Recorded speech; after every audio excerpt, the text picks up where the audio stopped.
She was thrown out with nothing, labeled infertile and a failure. Her husband replaced her before the divorce was even final. Her own family testified against her for money. She lost everything: the house, her name, her dignity. But every night in a dark alley, she fed 3 homeless children with the last food she had. She didn't know their names, didn't know where they came from. She just knew they were hungry, and so was she. Years later, on the Christmas charity gala, alone and about to be evicted, she received a mysterious invitation. When she arrived, 3 private jets landed in front of everyone who had destroyed her. The doors opened. 3 men stepped out, powerful beyond belief. They walked straight to her, dropped to their knees in front of the crowd, and called her mom. This is the story of betrayal, survival, and a revenge so perfect it didn't need to be planned. Before we continue, can I ask you a question? Where in the world are you watching from? Comment below because we'd love to know how far these stories travel. And don't forget to hit the like and subscribe button to lock in fully, because if stories like Elena's move you, if justice and hope matter to you, then you're exactly where you need to be. Your support keeps these voices alive. Now, let's dive in. 3 private jets landed at the Christmas charity gala, one after another. The kind of jets you only see in movies or on billionaire Instagram pages. By the time the 3rd one touched down, everyone had stopped talking. Champagne glasses froze midair, and people could only stare. Elena Hart stood at the back of the crowd as she wasn't supposed to be there anyway. She'd only come because someone told her volunteers got free meals afterward. She hadn't eaten since yesterday morning. Security guards moved fast, clearing a path from the jets to the pavilion. Cameras flashed everywhere, and reporters started shouting questions nobody could hear over the engine noise. Then the doors opened. 3 men stepped out at the same time. Tall, almost same body built, and they were on expensive suits. They moved like they owned the world. And as they walked closer, Elena felt that there was something about them. She knew them, not from TV or magazines. She could remember the way they stayed close to each other. The way their eyes checked everything around them like they were still expecting trouble. She knew them because she used to feed them when they were 8 years old and sleeping in an alley. But we need to go back first. Back to when Elena still believed her husband loved her. Back to when everything fell apart and nobody noticed. Elena didn't know her marriage was ending until the house got quiet in a way that makes it hard to breathe. Marcus used to discuss with her when he came home. He'd complain about work, about traffic, about his mother calling too much. Now he just walked past her with his phone, smiling at messages from someone else. One Thursday night, Elena was washing dishes. She kept meaning to tell Marcus about how his new attitude was beginning to affect their marriage, but lately it felt dangerous to mention anything. She heard his keys hit the counter. "Marcus," she said, "can we talk?" "About what?" He questioned, but didn't look up. "About us." He sighed like she'd asked him to move a mountain. He sat down and rubbed his face. "I don't think this is working anymore." The words were quiet, but they hit hard. "What do you mean?" Elena asked, even though she already knew. "We've been trying for years, Elena. Doctors, tests, treatments. But nothing has changed." "That's not my fault," she said. "I didn't say it was. But it's still true." She gripped the counter. "So, what are you saying?" "I want a family," Marcus said, and the way he said it made her feel like she was in the way. "I always have." "So do I." He looked away. "Wanting something doesn't make it happen." There was silence for a while. "Are you seeing someone else?" Elena finally asked. Marcus hesitated too long. "That's not the point." She laughed sharply, feeling so much bitter right in her chest. "So you are." "I didn't plan it," he said. "It just happened." "Things don't just happen for months, Marcus." He stood up, fixing his shirt. "I think we should separate." That was it. No sorry in his tone of voice. And no explanation either. Just a decision he'd already made. By the end of the week, his mother knew. His sister knew too, and of course, same with every other person. Elena found out because people started treating her different. Women who used to hug her now just smiled and walked away. Along the road, she heard them whispering, "Poor Marcus. He really tried." She couldn't give him what he needed. At work, her boss called her in. "You okay?" he asked. "You've seemed off lately." "I'm fine," Elena said. He didn't believe her. Then Vivian showed up. Elena didn't know her name at first. Just that there was a woman sitting next to Marcus at a family dinner. Vivian laughed at his jokes like they were hilarious. She touched his hand casually and confidently at intervals. "This is Vivian," Marcus's mother said, smiling. "She's been such a help to Marcus." Vivian looked at Elena. "It's nice to finally meet you." Marcus said nothing. Didn't defend her. Didn't explain.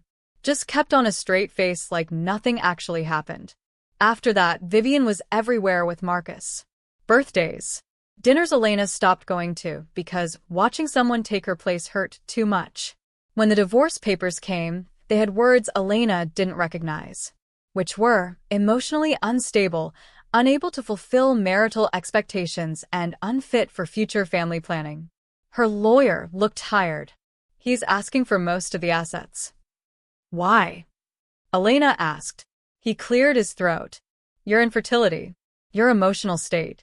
The court might agree with him." Elena felt sick. "My emotional state? There are testimonies.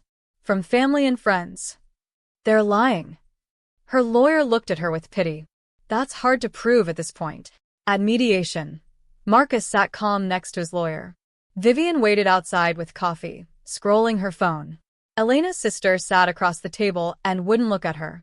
When Elena tried to speak, Marcus's lawyer cut her off. "Mrs. Hart has struggled emotionally for years. Her condition has made her unpredictable." "That's not true," Elena said. Her voice shook. "I've handled everything." Marcus stared at the table. Later, in the hallway, Elena went to her sister. "Why didn't you say anything?" she asked. "You know that's not true." Her sister finally looked at her. "Guilty, but not guilty enough." Marcus said he'd help with my house if this went smoothly. "I can't afford to fight him, Elena." "I'm sorry." Elena felt so disappointed at that point. "You sold me out for a mortgage payment." Her sister's face crumpled. "You don't understand how hard things have been." "I understand perfectly," Elena said and walked away. The judge signed the papers fast. No drama. Just signatures and did the necessary processes. When it was over, Marcus shook her hand. "I hope you find peace," he said. Elena stared at him. "I hope you tell the truth someday." He didn't answer. A week later, Marcus called. "You need to move out. The house is part of the settlement. You have just 30 days to do that." "This was my home," Elena said. "It was our home. Now it isn't." Elena packed her things. She folded clothes slowly, took down photos, and put them face down in boxes. On her last night, she slept on the couch because the bedroom didn't feel like hers anymore.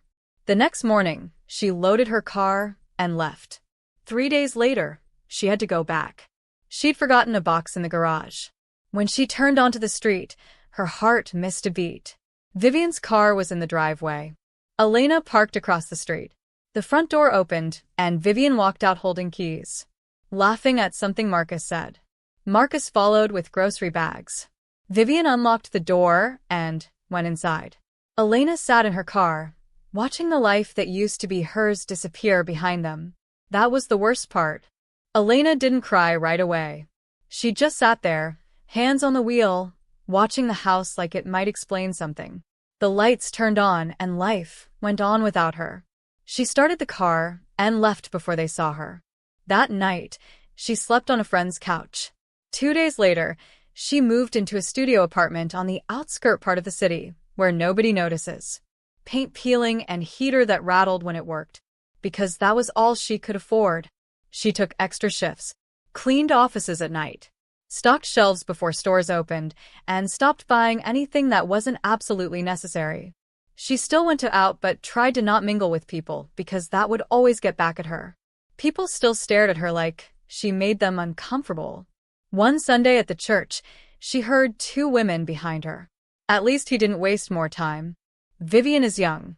She'll give Marcus what he deserves. Elena stood up and left at once, on hearing that. Work became the only place that made sense. Following orders was easier than thinking. But even there, People looked at her strangely in pity and curiosity. One day, her manager called her in. "There have been some concerns," he said, "about your emotional state." Elena stared at him. "My emotional state?" "There have been comments. From your ex-husband." Her stomach dropped. "About what exactly?" "That you're not handling the divorce well. That you've been unstable." Heat found its way to her face. "That's not true. I come to work every day, and I do my job." "I know that, but we have to be careful." 2 weeks later, her hours got cut. Elena walked home that night instead of taking the bus. She needed air and couldn't afford the fare anyway. That's when she saw the alley. At first, she thought it was just shadows. Then they moved. 3 kids sat near the back. They were of same height. Thin jackets that looked like it weren't warm enough. They watched her approach further, and so she slowed down a bit. One of them spoke, quietly but steady. "Do you have food?" Elena froze. She thought about the groceries in her bag. She could relate to what hunger felt like. "Yes," she said. "Wait here." She went upstairs and grabbed what she had. Bread. Soup. An apple she cut into 3 pieces. When she came back, she set the bag down and stepped away. They didn't rush. They waited for her to nod first. Then they ate fast but careful, like someone might take it away. "Thank you," one of them said. "You're welcome." She didn't ask names. Didn't ask where they came from. She just came back the next night. And the next after that too. Sometimes she brought food. Sometimes blankets. And they were always there. Those nights became the only part of her day that felt right. At home when she is alone, the apartment felt empty. She started talking to herself just to hear a voice. One morning, her phone rang. It was an unknown number. "This is Memorial Hospital. We're updating records." Elena's heart jumped. "What records?" "Your fertility file. There seems to be a discrepancy." She sat down slow. "What kind of discrepancy?" "I shouldn't say more over the phone, but you should request your full records." After the call ended, Elena stared at the wall. Discrepancy? She requested the records that day. 3 weeks later, they came in a thick envelope. Her hand shook when she opened it. The words didn't make sense at first. She read them twice. 3 times. There was no clear evidence she'd been infertile. It was shown clearly that tests had been altered. Results misfiled. Notes missing. In the margins of one page, barely readable, were initials. MH, which obviously meant Marcus Hart. Elena's vision blurred at that spot. She sat on the floor with papers spread around her and felt her stop functioning for a beat. She took the letter to a lawyer the next day. He looked it over and sighed. "This is serious. But it's complicated. Can we prove it?" Elena asked. He hesitated. "Your ex-husband has connections. And so, this won't be easy."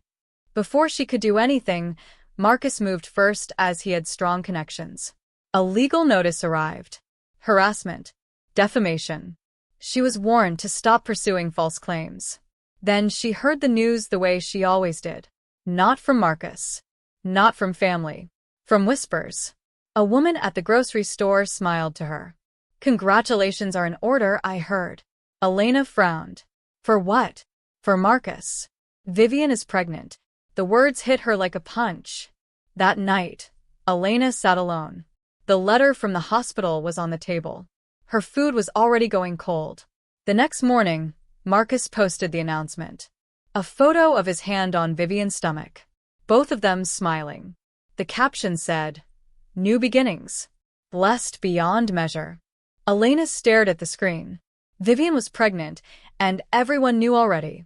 That's when Elena realized the truth had been buried on purpose. Marcus didn't just want a divorce. He wanted to make sure she could never prove what he'd done. The triplets disappeared one night. Elena waited in the alley until it got dark, but they didn't come. The next night, same thing, as they were nowhere to be found. She asked around, but nobody had seen them. She was so worried. She kept coming back anyway. Kept leaving food just in case. But the alley was always empty. Weeks passed. Then months. Elena tried not to think about where they might be. What might have happened to them. She focused on surviving one more day. Then another. The apartment eviction notice came on a Tuesday. She had just 14 days to evict her apartment as she couldn't meet up with her rent anymore. She taped it to the fridge like maybe she'd get used to seeing it there. She spent days walking around, moving from one legal aid office to another legal aid office. But she got the same answer everywhere. We're sorry. We're full. There is nothing we can do. One afternoon, she ran into an old friend at a coffee shop. The woman froze when she saw her. Oh. Hi. Hi. They stood there, and the woman decided to ask. I heard you've been having a hard time. Elena nodded. Yeah. The woman looked around. You know, Marcus is really worried about you. Elena laughed quietly. That's nice of him. The woman leaned in and lowered her voice. People are saying you're obsessed, that you won't let things go. Elena stepped back. People always say things. She left before the conversation could go further. That night, she sat on the floor of her apartment and let herself cry for the first time in months. For the life she lost. The people who betrayed her. The kids she'd never see again. The truth nobody wanted to hear. She cried until there was no tears left. The next morning, she woke up to an email. No name. No message. Just a date, a time, and coordinates. Elena frowned. She checked the address twice. It wasn't a business. Not a home address either. Just a location near the old airfield. Her first thought it was a mistake. And for a second, she thought it was a joke. Third thought was cruelty. Another way to remind her she didn't matter. She almost deleted it. But then she thought about the empty apartment. The eviction notice. The life she was barely holding on to. What is one more disappointment? She thought to herself. She got dressed in simple outfits. Just jeans and simple shirt. And then, the coat she wore everywhere because it was the only warm one. She took a public bus to the nearest bus stop to the location and kept trekking the rest. The closer she got, the more people she saw. Luxury cars lined the road. Security guards were everywhere, talking into earpieces.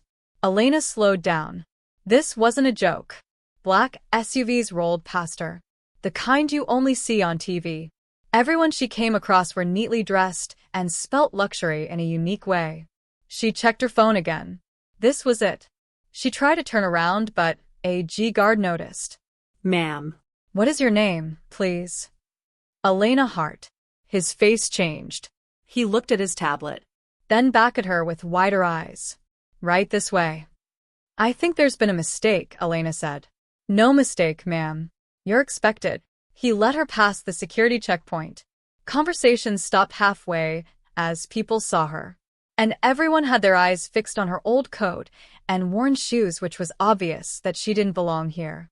Whispers followed after then. That's her. Why is she here? Isn't that Marcus Hart's ex-wife? Reporters stood nearby, and cameras were ready to capture her. Elena's hands shook and unconsciously, she pulled her coat tighter. What is this? She asked the guard. You'll see for yourself soon. She stepped into the open space and noticed how everywhere looked so expensive. She stood alone in the middle of it, feeling like she doesn't actually belong here and was beginning to wonder she was doing here in the first place. But still on the thought of that, a familiar voice came from behind. I thought that was you. She turned and she noticed that Vivian stood there. She had one hand on her pregnant belly, the other holding Marcus's arm. Marcus looked confused, then annoyed when he saw Elena. What are you doing here? He asked harshly. Elena swallowed. I was invited. Vivian laughed. Invited to what? Marcus looked around in a tight jaw. This is a private event. I didn't plan this, Elena said quietly. I don't even know what this is. Vivian's smile went mean this time. You really don't know when to stop, do you? Marcus stepped closer. Whisper yelling. Did you do this for attention? Or you are trying to embarrass me? Elena shook her head. I told you. I don't know what this is. Vivian sighed loud and turned to security. Can you please remove her? She is insane. Elena felt the panic rise. That old feeling of being called crazy in front of strangers who would believe it. Before the guard could move, another man stepped up. checking his tablet. Actually, he said calmly and professional. She's exactly where she's supposed to be. Marcus froze. Excuse me? The man looked up and met Marcus's eyes. Elena Hart is the guest of honor. Silence spread out real quick. Vivian's smile dropped. That's not funny. Guest of honor? Marcus repeated, his voice rising. That's impossible. Before anyone could answer, a deep voice sound filled the air. Elena turned toward the sound of the voice and it got louder. Meanwhile, conversations paused and people fixed their eyes in the direction of the voice too. 3 private jets pulled up, moving closely at the same time. In no time, the engines slowed down but the sound stayed heavy. Nobody spoke at the moment. Even the reporters forgot to take pictures for a few seconds. Elena stood frozen, and her hands went numb just like others. She had no idea why she was here, only that this was connected to her somehow. And that scared her more than anything. Marcus stepped forward, squinting at the runway. What is this? Vivian gripped his arm tighter. This is ridiculous. This has nothing to do with us. The first jet door opened. Its stairs came down slowly, and the sound was everywhere.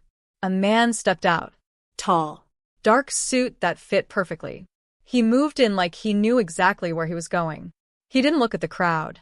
And didn't look at cameras either. His eyes went straight to Elena. She felt it before she understood it. There was this pull and tightness in her chest which she couldn't quite place. The second jet opened. Another young man stepped out. Same height just like the other guy, same body build, and same calm composure. He walked down and stopped next to the first. Then the third jet. The third young man walked forward. Elena's breath caught. The 3 stood in a line now. Dressed differently though, but moving the same composure. Their faces were older than she remembered though. But there was something underneath she couldn't miss. Soon enough, the crowd went crazy with whispers. Who are they? Are they together? Do you know how much those jets cost? Marcus's face went pale. This is some kind of stunt. Vivian shook her head. No. No. The 3 men started walking forward. Security stepped aside without being told. Reporters lifted cameras now, snapping photos and everyone's instincts kicking in. Elena couldn't move. The young men walked with purpose, with Tyus never leaving her. Each step felt heavy as they approached. Like it was pressing into her chest. She searched their faces as she looked all confused. But something about how they held themselves felt familiar. How they stood close without touching. How their eyes checked everything at once. Her mind went back without permission. 3 small figures in an alley. 3 sets of eyes watching her carefully. 3 voices asking quiet questions. No, she thought. That's impossible. They stopped a few feet in front of her. Very close that she could see it clearer now. The resemblance between them. The same eyes were darker now though. But it was the same expressions she'd once seen soften when she handed them food. Her breath came out shaky. I think you have the wrong person, she said, barely louder than a whisper. The man in the center smiled calmly at her. Her knees went weak at the moment. Marcus stepped forward suddenly. Who are you? What is this supposed to be? One of the men glanced at him briefly in an unreadable expression. Then he looked back at Elena like Marcus wasn't even there. More like he didn't matter. Like he was just an intruder. Vivian laughed nervous. This is insane. She's not. She can't be. The 3 young men dropped to one knee. The sound wasn't loud, but it landed like thunder. Gasps went through the crowd as everyone couldn't believe what their eyes saw. People leaned forward, and they looked afraid to blink. Maybe afraid to miss it. Elena's world narrowed to the 3 men kneeling in front of her. Her hands flew to her mouth unconsciously. Please. You don't have to do this. The man on the right looked up to her. Yes. We do. The man on the left nodded. We've waited a long time. The one in the center lifted his head and met her eyes. She saw it then. Not just familiar. Recognition. Love. He smiled and said in a steady voice, clear and loud enough for everyone to hear. Happy birthday, Mom. That was when it occurred to Elena that her birthday actually fell on Christmas Day, but her recent predicament wouldn't allow her to remember that. Elena didn't understand the word at first. Mom? It sounded in her head, and she couldn't just place it. To her, it was like she slipped into the wrong story. She looked at the three men kneeling in front of her, and their heads bowed slightly. Their expressions steady and serious. The crowd had gone completely silent. Even the cameras seemed to pause. I think you're mistaken, Elena said. I'm not. I can't be. The man in the center stood slowly. He was close enough now that she could see the small scar near his eyebrow. She'd noticed it at once. You used to tell us not to apologize for existing, he said gently. You said surviving wasn't something to be ashamed of. Her heart missed a beat. The second man stood. Then the third. They were all standing now. Taller than she remembered. Broader, and all looking stronger now. But something inside them hadn't changed. You brought us soup when your hands were shaking from hunger, the one on the left said. You told us to eat first, the one on the right added. You gave us your coat even when it was snowing. Elena's knees couldn't hold on. She reached out, and one of them caught her elbow and steadied her. I didn't know your names, she whispered. I didn't even know where you went. We know, the center man said. That's why it mattered. Marcus suddenly laughed loudly. This is insane, he said. You can't seriously be pretending these men are. One of the triplets turned to him slowly. The look he gave Marcus wasn't so mean, but it made Marcus feel empty. You're Marcus Hart, he said calmly. Former investment partner. Former husband. Current defendant. Marcus stiffened. Defendant. Vivian took a step back. Her hand fled to her stomach. This isn't funny. You don't get to humiliate people like this. A man in a dark suit stepped forward, holding a tablet. Actually, he said, this is a scheduled disclosure. Elena barely heard him. She was still staring at the three men, trying to match the children she knew with these powerful strangers who somehow still looked at her with the same gratitude. You disappeared, she said softly. I thought something terrible happened to you. It did, the one on the right replied. But not the way you think. The center man turned slightly, gestured toward the massive screen behind them. We should explain. The screen came on, and images appeared. Documents. Photos. Names that meant nothing to most people, but everything to the ones who understood power. The first image showed a family elegantly smiling in front of a huge estate. That was us, the young man in the center said. Before. The images changed. Court filings. News headlines. Words like fraud and embezzlement and corporate warfare flashing across the screen. Our parents were targeted, he continued in a steady voice. Their company was stripped away piece by piece. When they fought back, the threat started. Elena's heart skipped a beat as she tried to read meaning to all of that. We were hidden, the man on the left said. Moved and separated from anyone who could protect us. Then abandoned us, the one on the right added. When we weren't useful anymore. The screen showed police reports. Missing children notices that never made the news. Files that had been buried and forgotten. Elena covered her mouth in shock. We ended up on the streets, the young man in the center said. And the world walked past us. Except you, he said, looking at her again. The crowd shifted uncomfortably. Some people looked down, and others wiped their eyes. You fed us without asking who we were, the man on the left said. You didn't demand gratitude, the one on the right added. You didn't call anyone to take us away. You trusted us, the center man finished. Elena shook her head slow. I just did what anyone should. No, he said quietly. You did what almost no one does.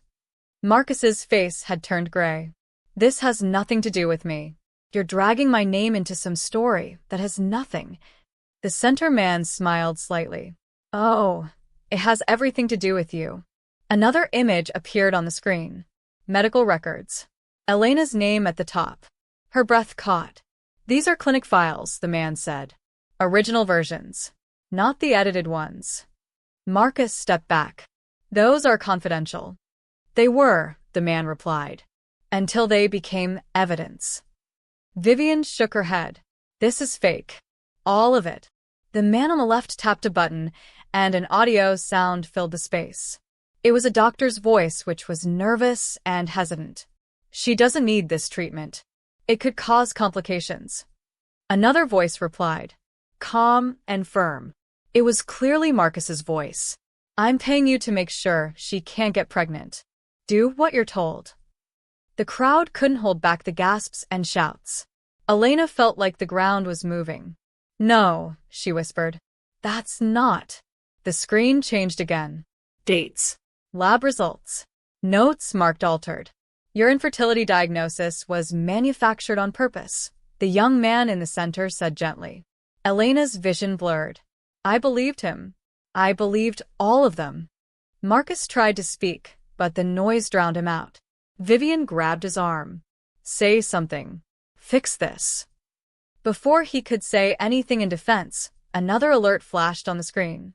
"Assets frozen. Accounts under investigation." A man in uniform stepped forward, speaking into a microphone. "By order of the court, all accounts connected to Marcus Hart and Vivian Pierce are now under investigation for fraud, conspiracy, and medical malpractice." Vivian screamed, "You can't do this." The officer didn't look at her. "It's already done." Marcus was led away by armed officers. Vivian stood alone, feeling abandoned. The crowd watched it all in real time. Phones were raised as the audience kept on recording every detail. Elena stood still as she watched the truth rebuild her name piece by piece, as the lies that destroyed her crumbled in front of everyone who believed them. When the noise finally settled down for a bit, the young man at the center stepped closer. "We didn't come back for revenge alone," he said softly. "We came back for you." The other two joined him. "We built everything with one rule," one said. "Kindness isn't weakness," the other added. "You taught us that." Elena looked at them. Really looked this time. Not as men with power. Not as symbols of justice.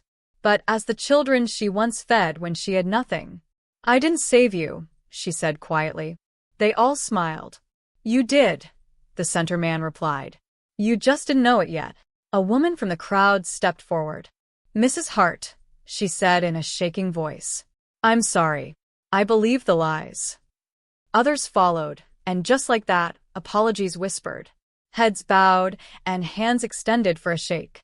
Elena listened without responding, letting the moment wash over her without drowning in it. Later, when everyone who were invited were all gone, she stood at the edge of the airfield with the three men beside her. Snow started falling gently, covering everything in white. "What happens now?" she asked. "Whatever you want," one said. "We've taken care of the rest." She thought about the alley. Cold nights. Shared meals. The moments she had felt invisible. "I want to help people who are told they don't matter," she said. "People like I was." They nodded. "That's already in motion," one of them said. He handed her a folder. Inside were documents. Plans. Foundations being built in her name. Shelters for families. Legal aid for the silenced. Resources for the forgotten. "We started this the day we found you again," he said. "We just waited for the right moment to bring you home."